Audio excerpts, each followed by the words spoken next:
Hey, and welcome to the Riley Retreat YouTube channel. This talk was given at the North Shore Yoga Festival, May 22nd, 2021.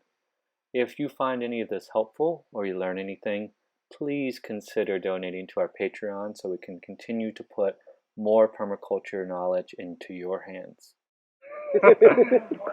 Our official timekeeper. Okay. She is talking. So she's going to be 5 minutes? No, she's going to join us later. Oh. All right. So my name is Joshua Riley. I'm the co-founder of the Riley Retreat. This is our home. It's a 7-acre permaculture homestead. Who here, out of a show of hands, has heard of permaculture? Yeah? Okay, so about half of us. At your house. I like that. Only because I know you. Yeah. That's the whole reason I'm here. So a little bit about me. I'm a musician, the Riley Birds. That's a huge part of my life. That's part of my life path and calling. I'm a father and a husband. That's the top, right? And then right under that, musician, and then equal is permaculture. I'm also an Aquarius. I don't know. I'm not going to say that I know a lot about that. But one common trait is there's this often a desire for saving the world, and this is that system. So permaculture is a design system. I'm going to state that again because that's the key here. Permaculture is all about design. Now it started in the 1970s out of Australia. Bill Mollison and David Holmgreen got together and they started studying regenerative agriculture. And what they did was they looked back. They saw how all these amazing societies before us existed with nature, right? It's so common for us to think that little elves put bread on the shelf, right? Where does that bread come from? There's still people making these things, right? But we're so disconnected.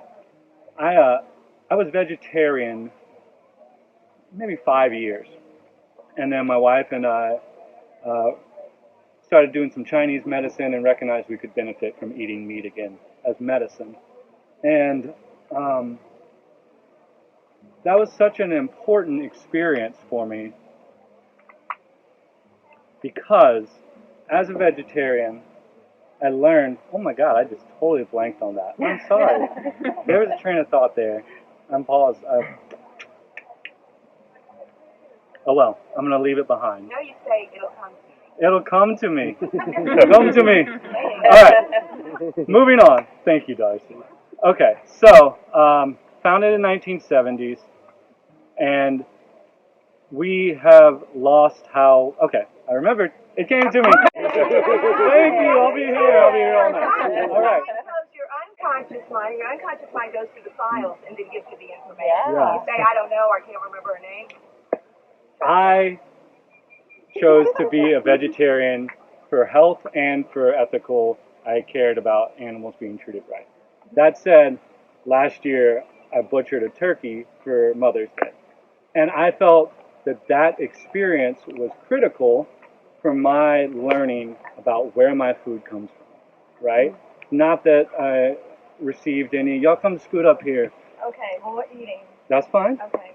We're talking about food. Okay. So we're talking about how we are disconnected from our food and our culture. That's the whole point I want to make. So I came to permaculture as a means to grow my own food. But I've also come since to learn that it's a way to better interact with our environment. So again, it's a design system. It originally stood for permanent agriculture, but has since become more about permanent culture. So the idea is that hopefully very soon this is so widespread that it's just, oh yeah, it's culture, So what I'm going to talk about is the 12 principles of permaculture. And what I'm going to do, because each one of these principles and these methods that I talk about, we could have a whole day workshop on them, right? So I'm going to try to stuff your mind full of these things, but in a way that both reflects yoga and has some practical hands-on tools for you to walk away from. Sound good? Awesome. All right, so it first starts off with the 3 ethics of permaculture. I'm going to back up and say that I got my permaculture design certification in Asheville in 2017 from Wild Abundance. And that was a really amazing experience. I worked with them for months and then took a 200-hour course. And that is awesome, but that is not necessary. I don't want you to feel like you have to have a PDC to practice these principles. They are not. You're not going to get a degree in this. It's a free open source system in a way, right? That said, I highly recommend it. Life changing. Okay. So permaculture is based on 3 ethics: earth care, fair share, and people care. So those ethics are going to be tied through all these 12 principles. Okay? Earth care, taking care of the earth, right? Because if we don't take care of earth, and we keep this trajectory that we're on, that's not good. All right? A lot of people don't believe in climate change. Climate change is regardless of if humans are here or not. I believe that we are accelerating that. If you believe that or not, that doesn't matter as far as the education that we're approaching here. So I'm going to say a lot of things that are going to overlap, but that's because this is a holistic system. We're looking at nature and seeing how can we live like nature. So take a moment. We're going to take this first moment. The first principle is observe and interact. Okay? So take a moment and just observe. Look around. We're going to practice this as yogis. Take a deep breath. Notice the sounds. Notice the air, the light, shelter.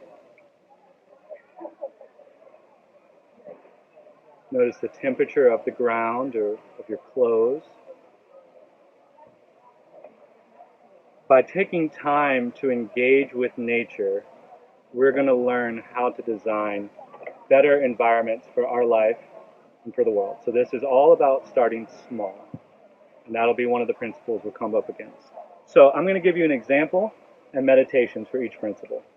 So a simple example that's pretty commonly known is a shepherd.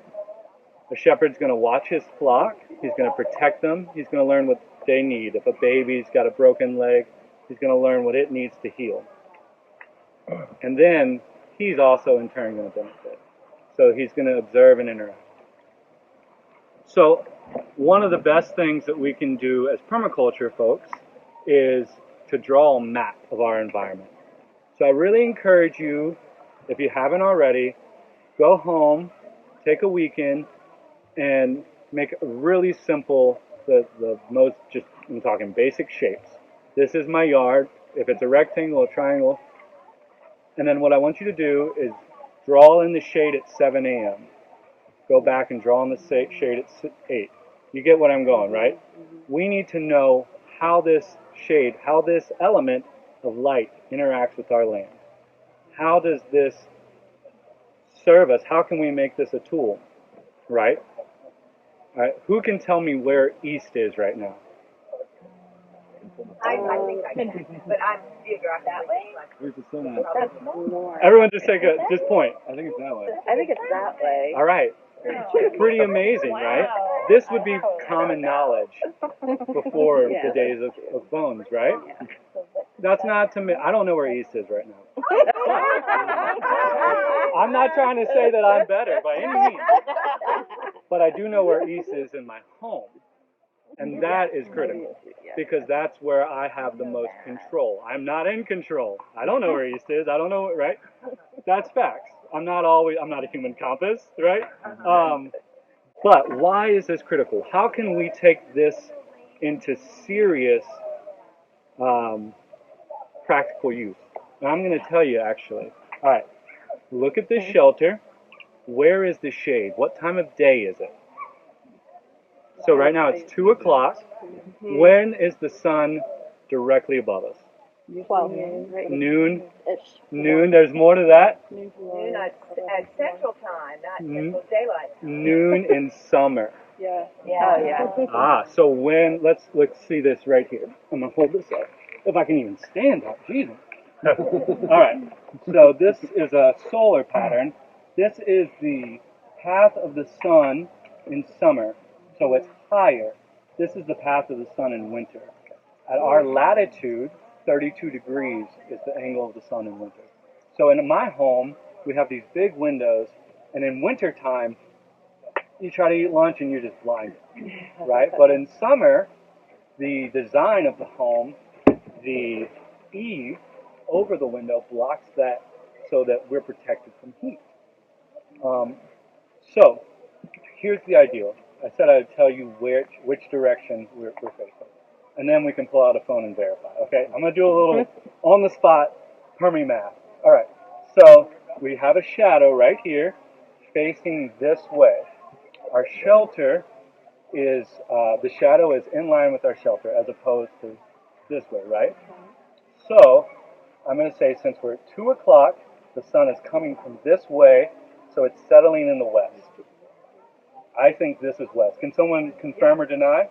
I don't know. Yeah, I checked my compass. We got a confirmation? Yeah, this is east, that's west. Woo! Not a human compass. All right, that was awesome. So this isn't, like, it's not difficult, but this is observing. This is interacting, right?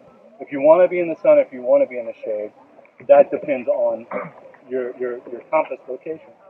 So just knowing, I highly encourage you to know, and I'm going to tell you the ideal when it comes to your home and why. You want your home, the long side of your home, to be parallel with the equator.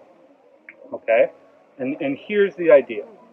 If the sun is rising in the east and setting in the west, right? It goes back to all we're doing here is harvesting shade and sun, right? So again, in the summer, it's hot in Louisiana. I don't want all that sun. So I'm going to design my home on the south side, right? So the sun is going to be on the south side. East, west. Yes, south. All right. So the sun coming up is right there, and we're in summer, so it's traveling this very above us. In winter, the sun's going to be traveling here. So this is the angle of sun that we'll have, right? This is such a core principle of just knowing where you are in relation to Earth. All right? So I really encourage you, find these diagrams, look at them, try to understand them. It's not difficult, but it's something that I had never studied before taking permaculture. All right. I think I've, yes, here. Y'all are welcome to pass. Here we go, yeah. Y'all can look around. I'll move them back and forth. All right. So that's principle number 1. Draw a map. That's the takeaway. All right.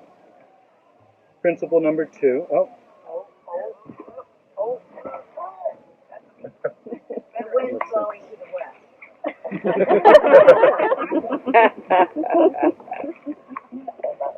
All right.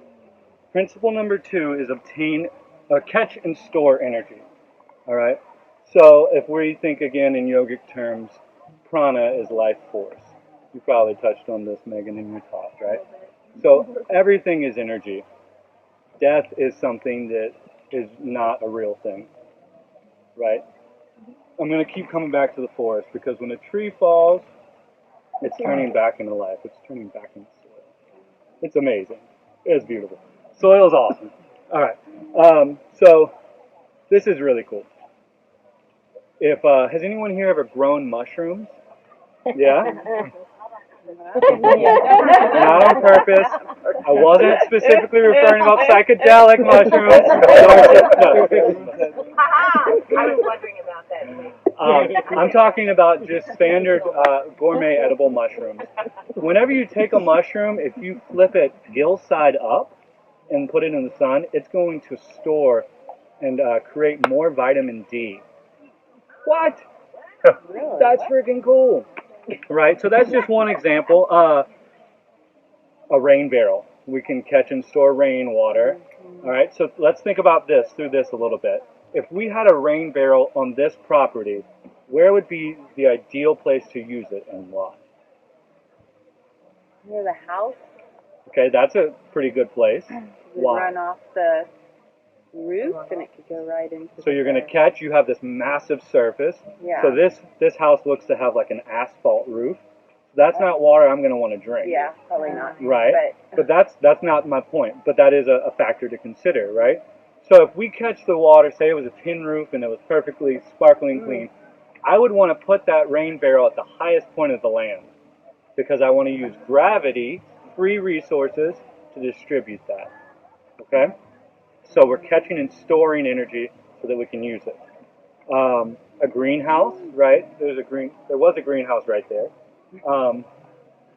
That catches light, and that's storing it in the form of soil and plant life, which is then giving us oxygen. So, I mean, we can't breathe without these trees and without these plants. And we're going to come back to that later. So we did that meditation already. Okay. We'll move on to number 3. Obtain a yield. Okay, this is pretty simple. This is sort of like the reason that probably most of us come to a talk like this or to this subject. We want to grow food. Yeah. We want to eat, right? You can't work on an empty stomach. So all this design is not, there's this tendency, especially in this sort of yogic mindset, we just want to give. You probably touched on this too, Debbie, till we're empty. But that's not what we really want. We want to receive too. We have to receive in order to keep giving. We have to. And even by receiving, we just spoke about this, we're allowing someone to give. So giving and receiving are the same damn thing. Like, don't be fooled. Right? It's interesting to note how, like, it's even hard to sometimes, I mean, for me growing up, like, even receiving a compliment. Yeah. Hey, you look nice today. I'm like, no, I don't. You know, and it's like, Yes, you do. why? Yeah, you do. Baby, why don't you come out the west and come over here in the south? Yeah, right? Come over to the east side. Yeah. East side, what's up? So, I don't think that I told you this. What I'm doing is I'm going through the 12 principles, and we're doing a little bit of meditation, reflection, and examples. So, we just talked about obtaining a tangible yield, food, right? But how can we change our environment to obtain untangible goods? Beauty, health, joy, right?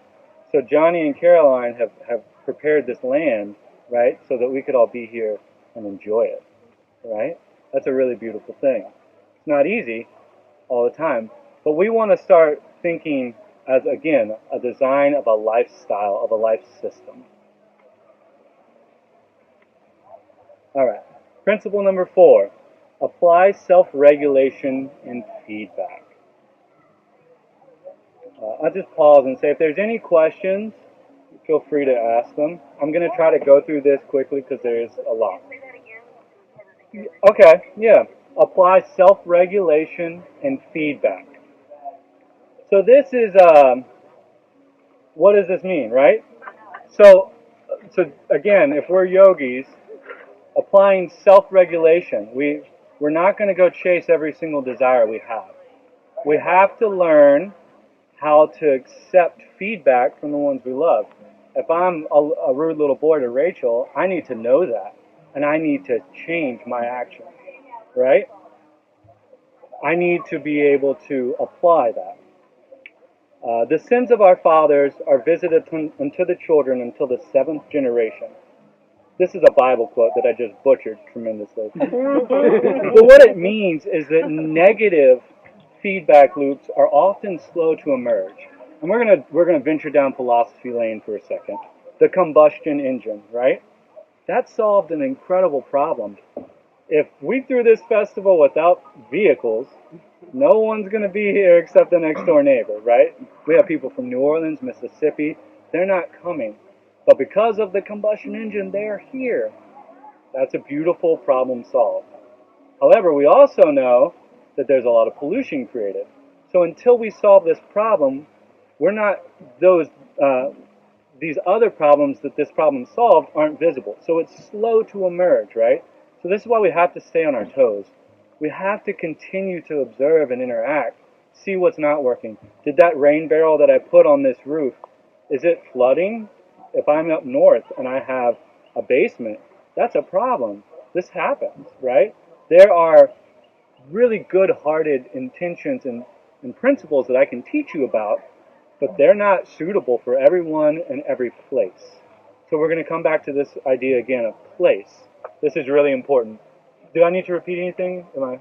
Okay. Yeah, I think I heard about the water, Yeah, so, you put another rain barrel there if you're getting too much of what you do. well, this person, for an example, this mistake was that he got a huge rain barrel, and then it flooded his basement. So he thought he had all that he needed, but this monsoon comes, and next thing you know, he's captured way too much water, and it's all sitting right at the side of his house. Have you ever just tried to move a trash can of water? That's heavy. So he made a mistake, right? And he had to learn from that. So he's anti-rain barrel, but that doesn't mean you should be. Because in Louisiana, we don't have many basements, right? But that is good to keep in mind. There's this, oh, I love this. So this is a hugelkultur, okay? Who here has heard of hugelkultur? How do you spell it? Hugelkultur. This is a German word. It means mound gardening or hill garden. All right, this is a really incredible technique. I'm going to walk you through, and then I'm going to tell you how it can be terrible. Okay? So, what's really cool is that this technique is so different depending on where you live. All right, so in general, most of the world is going to dig a trench, and they're going to fill it with sticks, and then they're going to cover it with soil, and they're going to make a hill. That's the basic premise, right? All right, so let's talk about why. What's going on there? This trench is allowing water to come in. The sticks are acting like a sponge. And then planting on top of that in the soil, you're not going to have to water this garden bed because that sponge of wood is going to come in and out, and it's going to take care of you. It's a self-regulating system. Beautiful. On our property, we have this slope much like this, although it's lighter. So this is a 3-degree slope that runs really probably to a 20, almost 45-degree slope at a certain point. We have a much more gradual 10-degree slope to a pond. And when we first moved in, I will walk this around and show as I talk. This was the area. There's trees, and then there is wild brush. Okay? I'm going to be tangential, so please forgive me and ask me if there's questions. This brush was once mowed, probably about 5 years before this picture, right? So when I walk into this brush, what do I see? I see pioneer species. No one plants them, right? Nature is taking care of itself. So pine trees and wild blackberries. That's the pioneer species. If you were to go to the left, we're going to talk about this, but you see the edge where there's mowed grass, and then there's that bramble, right? It's over there to the left of the pond. And even right here, this edge right here. If you go in there, you're going to find blackberries, you're going to find pine trees. All right? So that is what this was. All right. We then cut these trees down. And talk about the land, how it was wet and soggy. And right. So we cut these trees down to make a hugelkultur. And like I said, traditionally you dig. But in our land, that's no point in digging. It's wet. Right. So I need to build up soil. If I want to make this land usable, if I want to be able to obtain a yield, if I want to be able to interact, I got to build up. Well, who's bought soil recently? Because I tell you, a cubic cord is $12. I'm not going to fill up an acre of swampland, I have to use the resources I have at hand, which we'll come to. So we laid down, you can see the start here, And I'm going to show the west, and I'll show the east, all right? Okay. And then I filled it all in a nice line, tried to make it tidy. And then this is year 1, year 2. And now in year 3, you see this nice line here. I put hay over it. And even though that hay isn't like this rich soil, it's enough to cover it, and I can put a scoop of soil in, and we planted. And those little tiny blue flowers in that vase came from this land. You could not have planted a flower in there without smothering it last year, Yeah. right? So There's like crawfish mounds. It's really wet and soggy. You don't know what you're We have a blackberry problem right now. Yeah. I'm listening to this in my now backyard. we're Mine too. It's so cool to see it changing, to build it in this way. I'm like, wow. Once we like get hay laid out on all the hugelcultures, like we're gonna have so much space for planting food. It's unbelievable. Like we'll be This is set. a hugelculture. Alright, so I told you I'd tell you why I love this, because it's self-sustaining, it'll water itself, we're building it with tools we have on hand. When might it be really bad? There was some cases of really high, that's 45, 60, 70 degree slopes, and they dug on contour, which means they found a level line across the land, they dug, they filled it, they did a really good job of constructing these hugelcultures. However, wood floats. Massive storm comes, pop, and then downstream runs into a church. So this was a bad idea for this place. Those people are now anti-hugels probably, right? But not us, because we love hugels. I just mentioned something called contour. And I'm going to show you this really, really quick. This is brush on contour. So this is a way, whenever we have water moving over a landscape, we have erosion, right? Grass is the really nice thing. We can cut it, we can keep it looking good, but if we have areas of land, if you look at this land, this isn't about this land, this is about all land in general. You walk into a park, start to notice how much of it's actually not grass. Look around you and see, right? There's a lot of bare. Well, grass is a really unique thing. The root systems go down, but you cut the top and it comes back. It's a really unique plant, and it has really unique properties. So it's great for this. But in an area where erosion is a major problem, we can use this technique called brush on contour. So if I have a slope like this, and water is creating erosion by running this way, I'm slapping a stick right here, and now it's catching all what would be eroded off, straining the water through. I'm again building soil.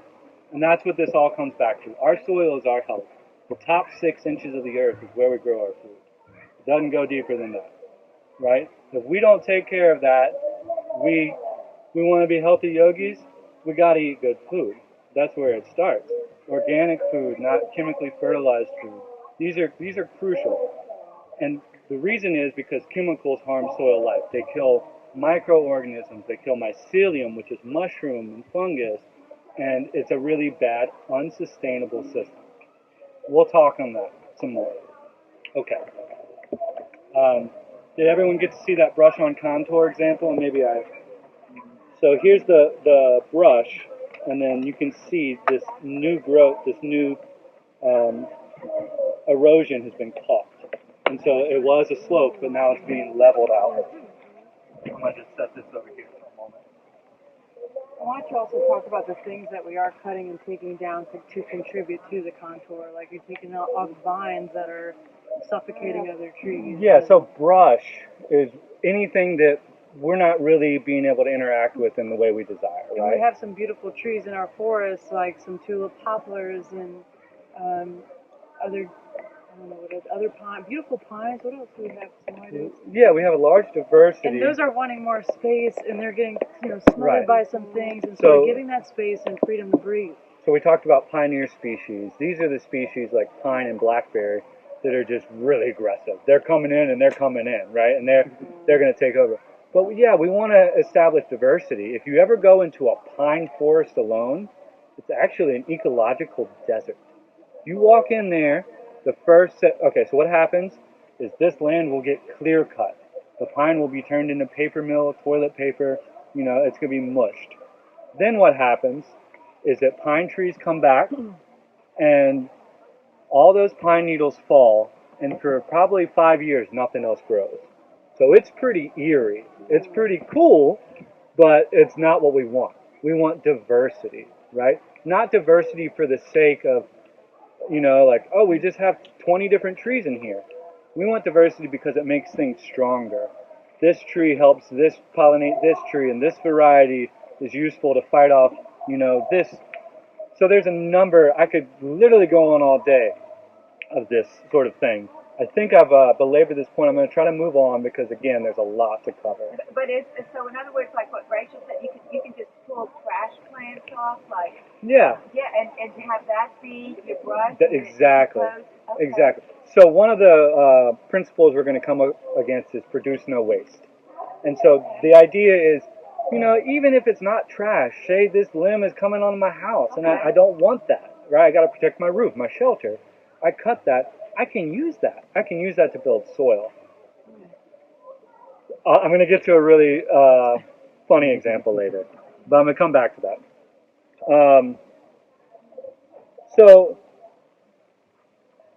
Principle number 5 is use and value renewables. Okay, so renewable resources.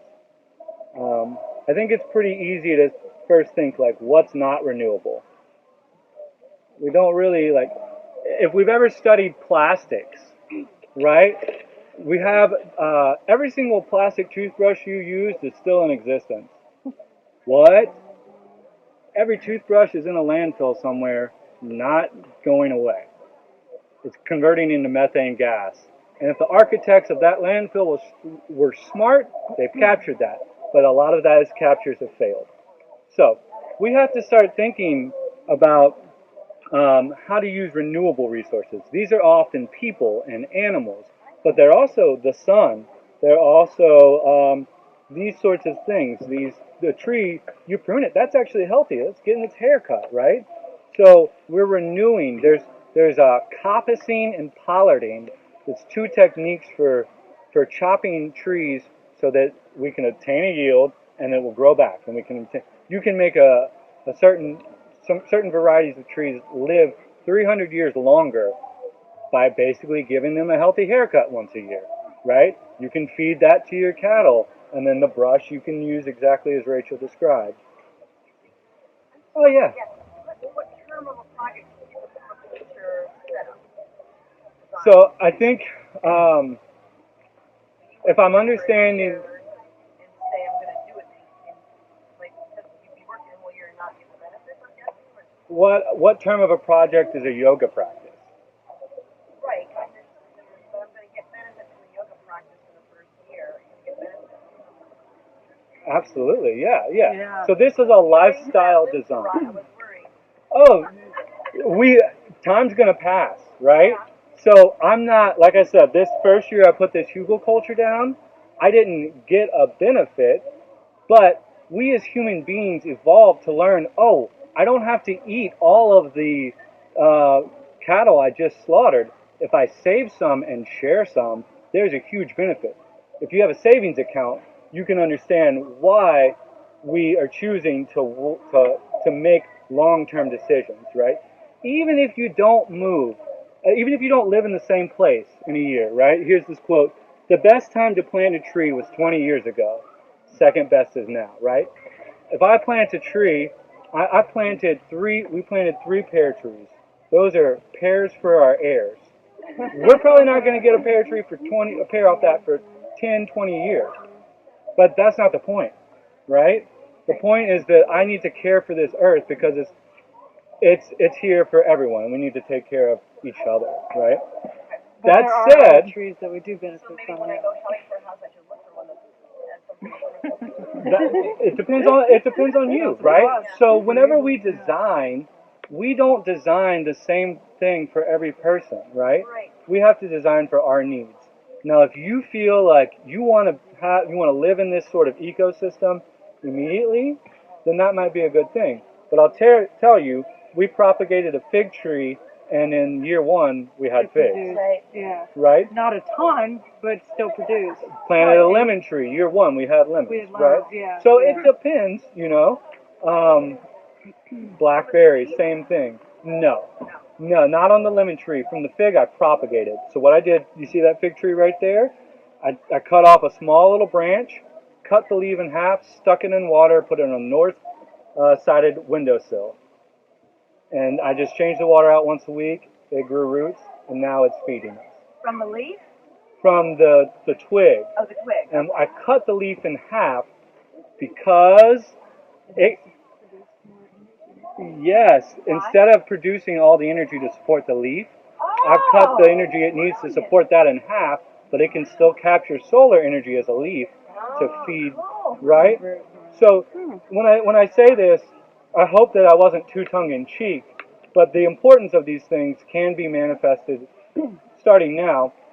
One thing I'm going to get to is the year 5 of a garden. We'll circle back to that. We're going to circle back now. Yes. I'm a circle back kind of guy. Put a pin in it. All right. Solar dehydrators. Have we ever seen these? These are freaking cool. You can build a solar dehydrator. It's pretty self-explanatory. I'm not going to go into the design of how to build one, but you can dehydrate your food to store. You've obtained a yield, and you have to store it, right? So you can leave it out in the sun. Just look that up if that's something that's interesting. All right. So this is something that is talked about often. I just want us to meditate for just a quick second on. All right. Which kind of relationship would you prefer with a loved one? Would you like a conventional relationship? And I'm using this as a metaphor for farming as well, right? So we have to bring in outside nutrients in order to make this fruit grow. Do you want to bring in outside things into your intimate relationship to make it grow? You want to depend on those things, and when they stop, this relationship dies? Do you want a sustainable relationship? That sounds really aspiring. Yeah, we sustain, you know. Sustainable. That's touted as the A+ word. No, we want a renewable relationship. I want to come home. I want to be in bliss. I want to give you a compliment and you compliment me and I'm complimenting. It's just we're getting high off each other's supply, right? We want to regenerate each other. We want to help each other heal and grow, right? So whenever it comes to conventional farming, and that word is not conventional for the past 100 years maybe, right? Like before that wasn't the norm. So we want to go to this regenerative, renewable model. All right. Produce no waste. I know I've touched on this. So this looks like a number of different things, right? We talked about the toothbrush. There's bamboo toothbrush, you know, and all these things, man, like, don't expect to go out and just change, right? We have to go. Here's another principle that we'll touch on later. We have to do small changes, right? Debbie, I heard the end of your talk, about that. right? So you talked on cutting out, like, be aware of your social media use, right? All right, turn off your notifications. That is not going to work. This is a gambling slot machine designed to get your attention. You got to cut that shit out. 30 days, purge, you're an addict, it's an addiction, stop it. All right? You're wasting your time. Imagine yourself on your deathbed, and that older you says, get up. Like, don't waste this present moment, right? Produce no waste. I'm not just talking about plastic, single-use plastic. I'm talking about don't waste your life. Your tangibles, your non-tangibles, right? All right, so some examples. Compost. You gotta be composting. I don't care if you just throw your food out in the forest. Just don't go throw it in the trash can. Do that. I would rather see you litter orange peels than just throw it away in the trash can that's going to get mixed with plastic and it's not really going to serve the earth. Put it back where it came from, right? Even if you don't be mad at me for the litter thing. I was exaggerating. Yeah, no, I love that you're asking questions. What you got? Okay. Everybody's done eating. I'm just going, what's your Humanure? Humanure? Yeah, you call it. I saw that on TV. Yeah. Dog poop, or dog poop for that matter. Yeah, so we could talk about poop. Yeah. Yeah. Talk about poop. All right, so manure, right? We take chicken and cow manure, right? And we put that around our plants. You buy that from Lowe's, all right? Guess what? You also buy human manure from Lowe's. You just don't know it. Like from a human? Watch this program, all right? You ready? It's called You Don't Know Shit. Oh yeah, that's a good one. By Vice. They track down a plumbing sewage company and they get almost arrested. Why? Because they don't want people to know where your shit's going. In New York City, they're turning your shit in the soil and putting it in a nice little bag and charging you $12. Right? So, holy shit. Holy shit. That's right. That's right. If you want to practice human manure, by all means go for it. But you need to be educated. Right? So, I'll just touch on that briefly. That has to sit for 3 years before you put it around food. 3 years, right? You want to let chicken shit sit for a year because it's super high in nitrogen, right? If you're taking any heavy medicines, don't use your poop, right? We don't practice that.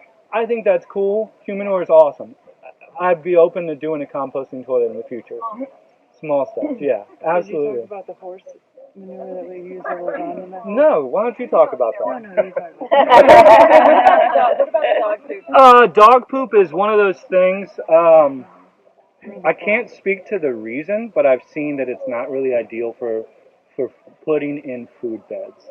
So if you want to throw it in your compost pile, and if you're really getting into compost, like you would, and you want to use your dog poop, you would have a pile that sits for a year. Right? So it's totally usable. All right, Joel Salatin. Anyone heard of him? Really awesome guy.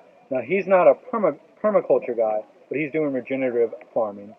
He works on a grand, massive scale.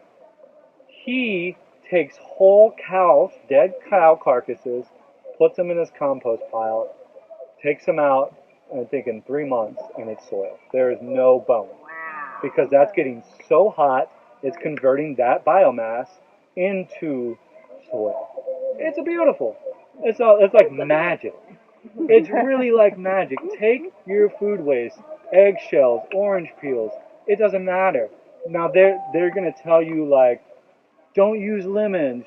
Don't use bones. You can use it all, but it's a little bit of a slow chemistry game, right? If you use too much living materials and too much, you're gonna get this wet, mushy, stinky soup. You can't really use that. It'll still like good. I'm still glad you did it. Let it go back to the earth, but you're not gonna be able to get like good compost. It smells really good. Yeah. There's some fresh, like, I'm a part of this. Like, this and I are the same thing, right? So compost. Yeah. Actually, I have a question and a comment. So, as far as the question goes, I've heard that you're not supposed to citrus or onion peels in a compost. Sure. Why? So the idea behind this, again, it comes back to that slow chemistry. That's the way I like to think about it. Whenever we have a compost pile, needs to be two things. It needs to be nitrogen and carbon, right? So that sort of took me a while to get my head wrapped around. Nitrogen, this fresh living grass, right? Carbon is going to be sticks. It's going to be the majority. You're going to have to find more carbon, more than likely, right? This living thing that you can throw in there. Now, citrus, oils, bones, these are not recommended because they're just going to take a lot longer. It's sort of like it's messing up your chemistry project. It's not timing as it takes a lot longer to break down. So when you make compost, your goal is to get a hot internal combustion, right? I always get like aerobic and anaerobic. I have yet to like get those right. I know what they mean, but like I can't think in that term. Just like street names with numbers, like 21. Yeah. That doesn't work for me. It works for some people. That's great. I'm not knocking it. But all that said, like if you're gonna throw those things in, you just got to make sure you get that internal heat. Now, whenever you're doing that, stick your hand in the compost pile. If you can keep it there for 30 seconds, it's not hot enough. You need to be able to stick it in and go, oh my God, you know, like, and if you're finding it's not hot, get your grass clippings. We're mowing this grass, right? And if we saw over there, there's grass, like, pick that up. Like, this is such a valuable resource. So wait. So when you go to mow your grass, use a grass catcher. Yeah. Mulch. It's all mulch. It's this fresh nitrogen. It's fertilizer that we're bagging up and putting off the side of the road. So what I see when when the grass is cut, but then it sits, like it's not actually picked up, right? Right. Then it sits on top of other grass and makes that grass like crappy. Yeah, so it's blocking sun, Yeah. so it's not getting solar energy, it's blocking water. It's killing it, right? Yeah. But the problem is the solution, right? So what if instead of just randomly making these little piles dead, we chose to pick all that up and kill what we wanted? So around this fruit tree, right, I have 3 grass catchers on the back of my mower, and each one's about a trash bag full. If I go from one side of the land to the next, I can go around a fruit tree and mulch that. I'm feeding it grass-fed beef, right? Grass-fed vegetables. That's what I'm talking about. Grass-fed fruit trees, right? We can use this. We can reuse this waste. The funniest story, baby, don't hate me for sharing this. Oh God. Your dad scraped off, and I'm talking scraped, like scraped off the pine needles, bagged them up, put them by the side of the road, went to Lowe's and bought pine needles. And he was like, it just looks better. I'm like, it does look better. It does, but that's dumb. It's true. You know? Yeah, so like we're taught to do a lot of dumb things when it comes to care for our land. He doesn't know better. But you know what's interesting is like everyone in the neighborhood does it, and their trash bags of pine needles are on the side of the road, and Josh is going. Yeah, I'm getting yelled at because she's like, I'm pregnant, I can't breathe in all the nitrogen.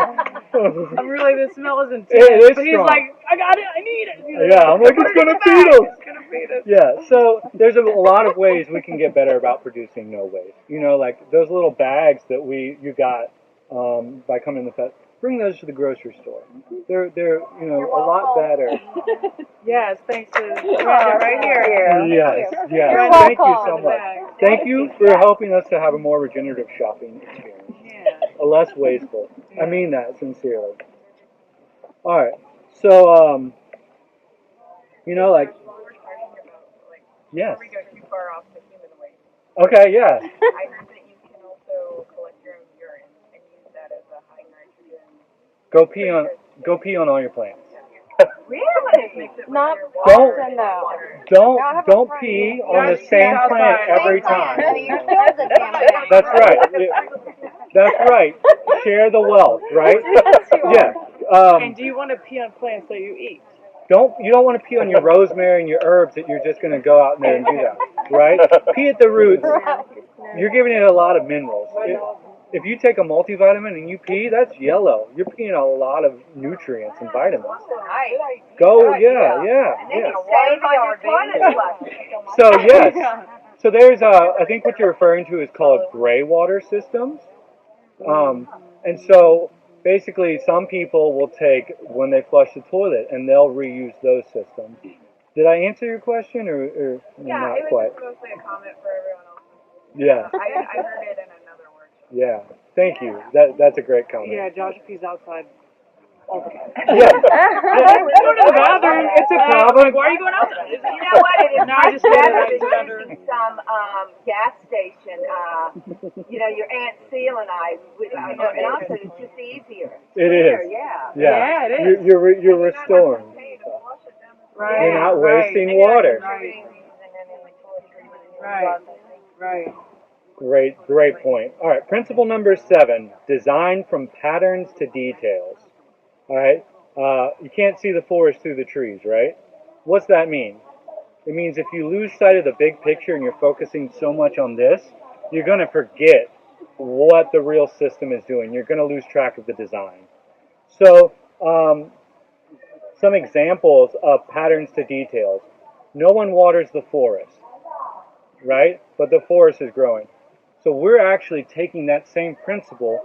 How is it growing? How is it staying alive? All right? Trees are falling and they're getting mulched on. Each year, leaves are falling down, pine needles. It's creating this deep bed of hugelculture. We just moved that to where we wanted it. This is a design based on nature. We can, again, do it on contour to prevent erosion.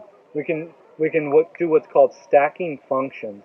We're saving on water by mulching. We're reusing a resource that's renewable. We're producing no waste. It's just endless. And that's why, I probably seem like an Energizer Bunny when I talk about this, like jumping from one thing, because it's really like another pattern in nature, the web, right? This beautiful connectedness, right? And the more connections we have between our elements of quality, right? Of quality again, the stronger our environment's going to be. So again, start to become curious about nature's patterns. And you're a part of nature too. And one pattern I've started to recognize is dinner with my baby, put her in the bath, and put her down to sleep. At that point, I'm ready to go to bed if you ask me. But my energy is really low, and if I wait 30 minutes, Rachel and I are going to be jamming out, because I'm paying attention to my patterns of energy, right? Just like we pay attention to the patterns of the sun in the different seasons, the shade. We have to start to, again, it's just another way to think, how can we observe nature and learn from it? Sacred geometry, if we come back to, the mandalas, and the shapes of each chakra. These are really these are shapes that are really powerful, just like mantra. There's a certain shape, a certain vibration that touches us in a deep way, and it's because it's based on nature. It's fractal. If we look at trees, they want to do this. They want to keep doing this weird pattern of branching out. Well, their roots are doing the same thing underneath. Basically, the roots are the inverse of what you see up top, right? So there's a lot of ways that we can take these patterns and start to apply them. I know that even since I started flower farming within the past 2 years, even with arranging flowers in a vase, sometimes I'll just sit and look at the forest edge. And when I'm watching the forest, I'm watching what this one tree is doing, how they're interacting with one another, and trying to mimic what's in the forest in the vase. And trying to mimic what's on the outside to bring it in so people can connect with that within themselves. And it's really cool because nature's the teacher. We are the teacher. We have the teacher inside of us, but it's also around us too. And if we just watch and listen and witness, that was beautiful. It's there. Yeah. Oh Yeah.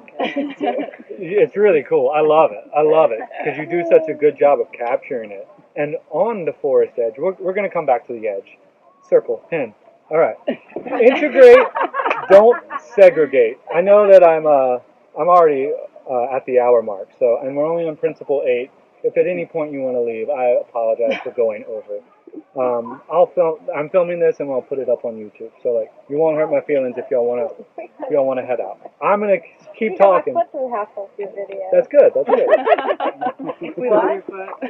Principle number 8 is integrate, don't segregate. The whole of the sum is greater than its parts, right? So if we put things in the right place and in the right relationships and support each other, all right. So the best example of this is a polyculture. Anyone know about polycultures or guilds? Okay. Anyone know about monocrops? Yeah, this is what we get taught. Stick all your corn in a long row on 3 acres. Right. Why is it horrible? It lacks diversity. So if one bug, one pest that eats corn comes and finds one kernel of corn, you gave it an all-you-can-eat 7-acre buffet. Right? And so in order to prevent it against that, because that's going to happen, you got to spray it with herbicide, or you create a GMO, which our body's not meant to digest that. That's not regenerative. It's not natural. Doesn't align with your gut. Yeah, it's really bad. We don't know the effects of this. God, I posted something. Cancer. Right. I posted something the other day. It was like these old 1940 signs, I'm bug free thanks to DDT, you know, and it's like put asbestos around your farm, you know, all these things, you know, like that we're victims of. We didn't, you know, like not victims as if we don't have control, but these things are pushed on us. Man, I fall for it. I went and bought #1 dermatologist recommended Dove soap. And Rachel I come home, I'm like, look what I did, baby. And she's like, you didn't read the label. I'm like, I read it. I just didn't understand it. You know, like, what's going on? I don't know. But all that said, a polyculture is a system of different plants that feed on each other. So the three sisters, are y'all ready? I love this. The Iroquois legend is that three sisters loved each other so much they couldn't live without each other. All right, practical use. Plant a corn stalk, sister #1. When she's 2 weeks later, she's this high, plant a bean. All right, bean's going to use that corn stalk to climb up. 2 weeks after that, plant a squash. Going to take care of the low and you know, it's going to hold and prevent weeds, bring in your moisture. The three sisters, corns, beans, and squash. This is how our ancestors lived. Like, I'm not talking about great-great-grandma, although she probably knew that. But I'm talking about before, when you had to carry what you owned on your back, right? That was actually a much happier time in a lot of ways. Granted, you died of diarrhea. So this permaculture is not to say like, hey, like screw modern innovation, because it's life-saving. Thank God for penicillin, right? Thank God for modern medicine. But our food can be our medicine. You know, we can do a lot better. Our food is our medicine if we choose to use it, or it can be our poison. Yeah.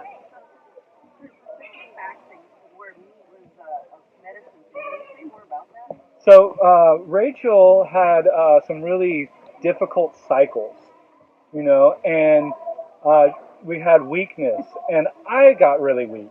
I was like a skinny little rat, and we started eating meat, and her cycles became more regulated, and now I'm this toned, muscular, really, really, really good looking, incredibly attractive.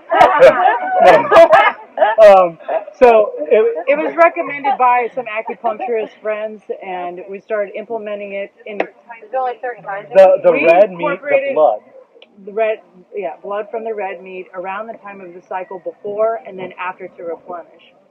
And in doing that, like in conjunction with the herbs that I was given with the acupuncture, my cycles were like legitimately pain-free. I just felt connected with my body. I mean, it was the best I'd have to eat. Serving. Just a normal serving. I mean, how often? Going to gorge. We probably ate meat once a week. I eat fish and stuff like that. No, you're right. I don't. You're right. I don't have to have regular. I don't. However, both times I went to Africa with all the testosterone with the black and the white men, came back and had a period. TMI. That is TMI. That doesn't surprise you? I'm not surprised. Added to the information. Moving on to principle #9. Use small, slow solutions, right? Slow and steady wins the race. All right, so this is what I talked about earlier. Don't try to go create a farm and live like a naked hippie. Use your lifestyle. Like, if you want to be a naked hippie, I'm not knocking that by any means. But like, first try the system of zones. So this is another permaculture concept. You are zone 0. All right, your home is zone 0. This is where you live. This is where, if you're making food, you're processing things. This is zone 0. Zone 1 is your immediate outdoors.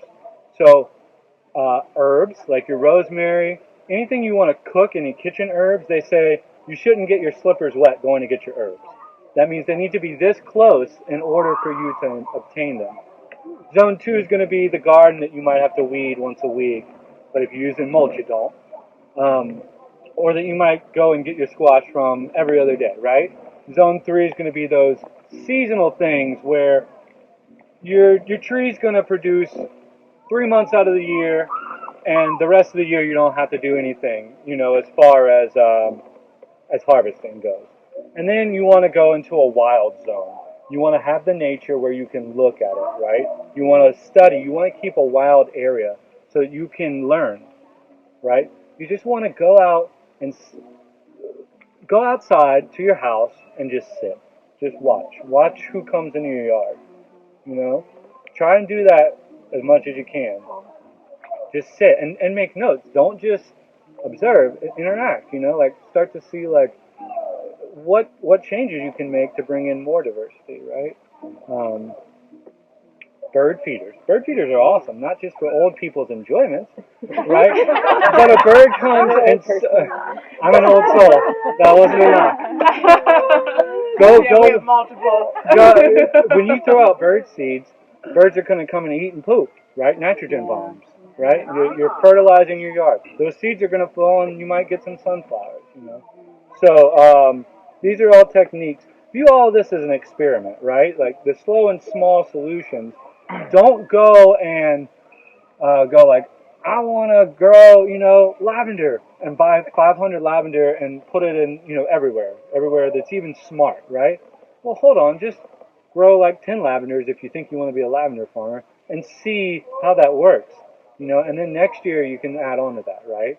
Now, I get it. We bought 32 blueberry bushes at once. We did. But I also have a blueberry attic for a wife and daughter, So, like, we have to move slow. We have to move at our own pace because God knows if you try to do too much, you can be overwhelmed, right? It doesn't work. And it's actually worse to do too much, fail, waste all your money, instead of just having a small little plot that you're intensively caring for. All right, we touched on this a million times. Use and value diversity, right? So diversity is more like an insurance policy. If I'm a farmer and you want me to plant a whole acre of corn, what happens when that pest comes and kills that acre? I've got no food, right? It just got washed away, So it's sort of like, oh, that crop failed. That's all right. I got 10 others, right? So, and even like this is actually a biological need, diversity. You need to have, for certain types of trees like apples and pears, you have to have multiple varieties in order to cross-pollinate. Because if you don't, you're not going to get strong, healthy fruit. It's going to fall off. It's going to be weak. You're going to be like, all right, I'm going back Multiple and buying the varieties store. of that same fruit? Yeah, so like you would need a du jour pear and a Bartlett pear and a pineapple pear. And having these different pollens are going to attract different insects, and that's going to make a stronger fruit. It's just like it's like a competition type of thing, Not survival of the fittest, but kind of, because it forces them to, I guess, whatever they're competing against the other ones. Right. In a way. So why do we have flowers, right? So a flower is this beautiful being designed to attract an animal. Many flowers actually look like the reproductive parts of the specific insects that they attract, right? So if you're an Anjou pear and I'm a Bartlett pear and Rachel's a pineapple pear, I'm going to be competing against you to get the most pollinators because I want to survive. Now, it's more of a cooperative sort of thing here. We're harvesting as cooperation. All right, so use edges and value the marginal. So we've talked about the edges. Rachel, I love the example you gave. One thing I wanted to talk about, marginal, right? This often is, if someone's marginalized or something is marginal, it's generally referred to as insignificant, right? But in fact, that's just a perspective. And in fact, that thing is supporting us way more than we realize. Dandelions, these are weeds, right? No. Thank you. It's herbal medicine. Right. That's right? Plantain, you get a bug spray, you get stung by a wasp, you can chew that and put it on that, and it's going to help. It's a poultice, right? Pennywort, anything with wart, W-O-R-T, not W-A-R-T. Wart means medicine. St. John's wort, right? So there's a lot of medicines that we're pulling up herbicide and killing, and we're killing, again, a medicine. And how do we know it's a medicine? Because it's growing here. And how do you know you need that medicine? Because you live here. The best honey that you can ever eat is local honey. Yeah. Right? Because it's taking the pollen from where you live and it's converting it into a different enzyme to create an immunity. It's going to reduce your allergies. Pennywort? Mm-hmm. Yep. So I've been sitting here pulling this stuff. Yep. We pull it up too. Like it's in the way of what I want. Yeah. But I want to know that it is a medicine if I need that medicine. That doesn't mean you need to let dandelions take over your life, right? But it's important to know what these things are. Again, we want to not just throw them away. We don't want to waste things, right? We want to observe and understand. All right. Finally, the last one. Creatively use and respond to change. Change is inevitable. Change is hard. Change is also good. Life can be hard, right? Marriage is hard. Divorce is hard. You choose your hard.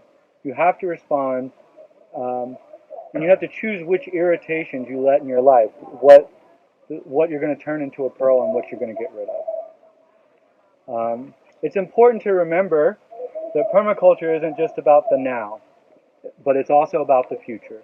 We're designed for change, understanding that things will change over time. Changing seasons, changing attitudes. We talked about zones, right? So I had this zone 1 garden. I could get to it every day 2 years ago. I had a baby. We had a baby. You had a baby.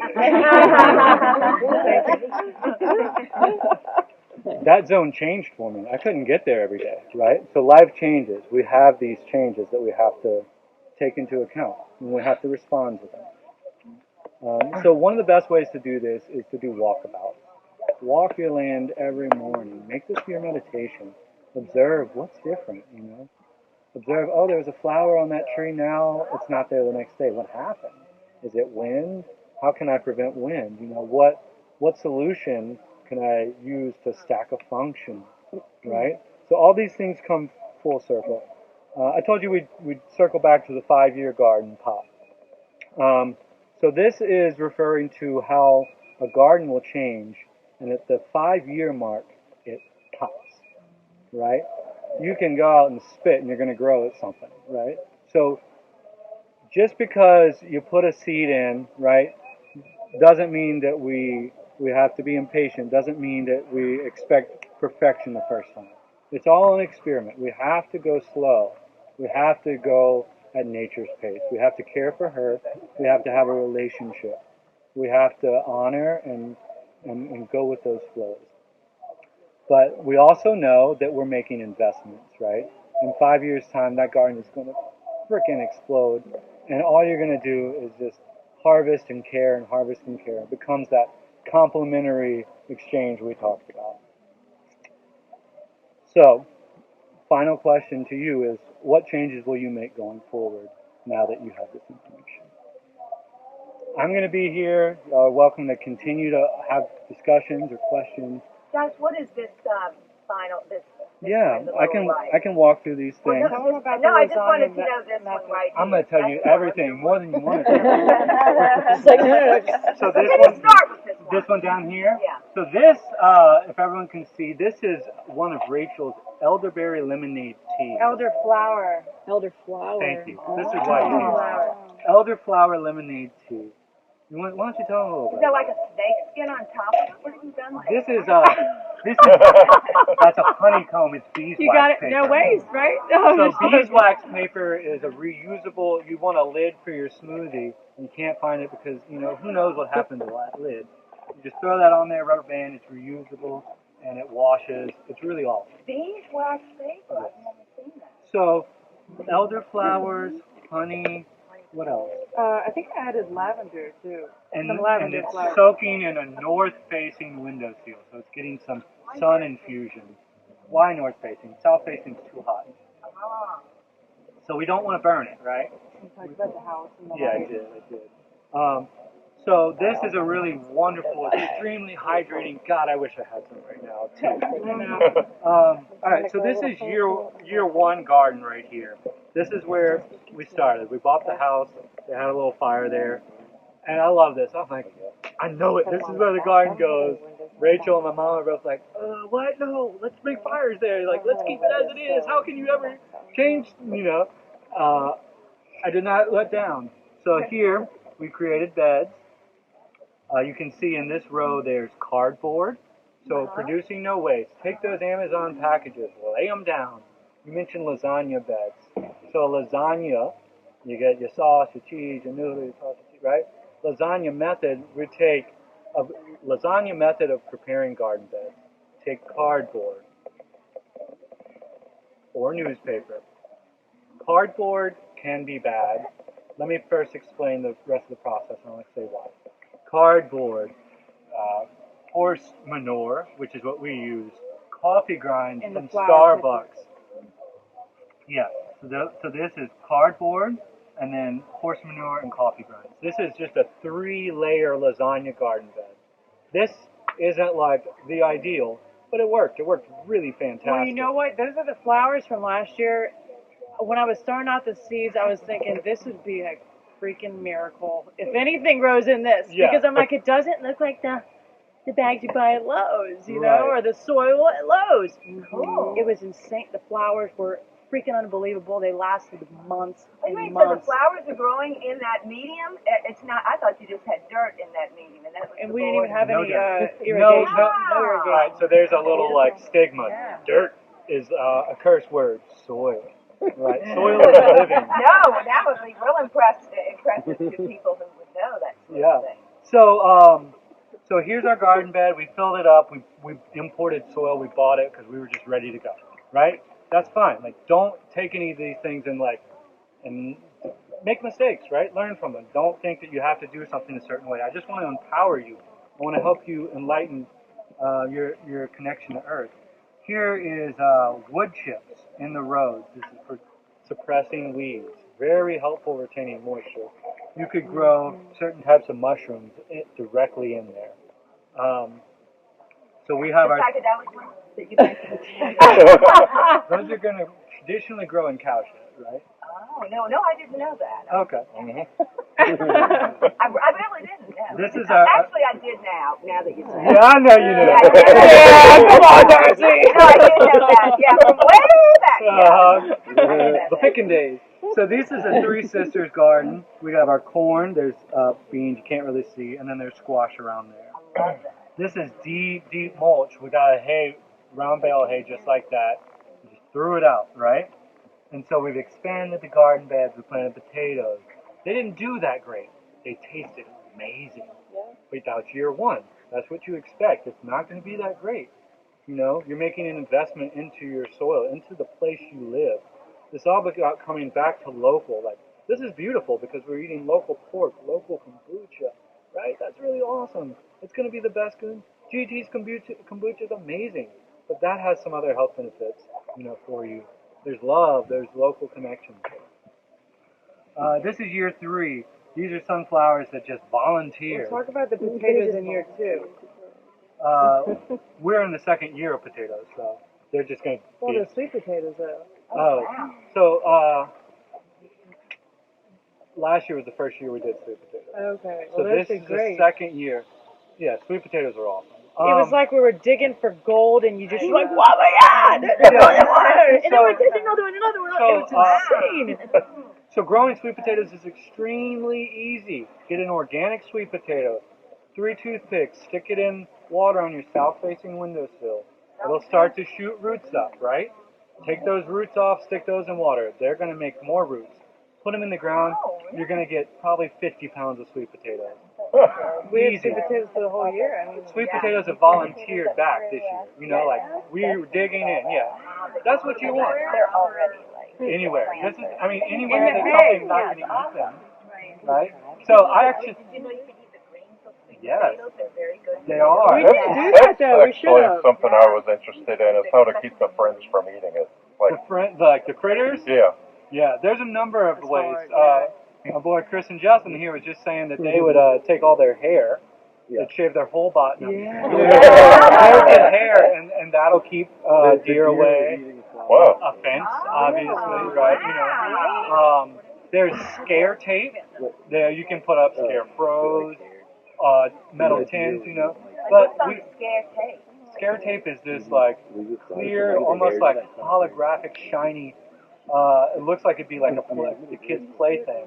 but it just reflects sunlight in these erratic ways that birds are super scared of.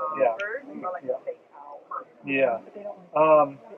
So these are hoops that we use to protect the beds in winter. Season extenders. You can extend your season a month and a half earlier and later using frost cloth. Right. So that's a total of 3 months more that you can be growing.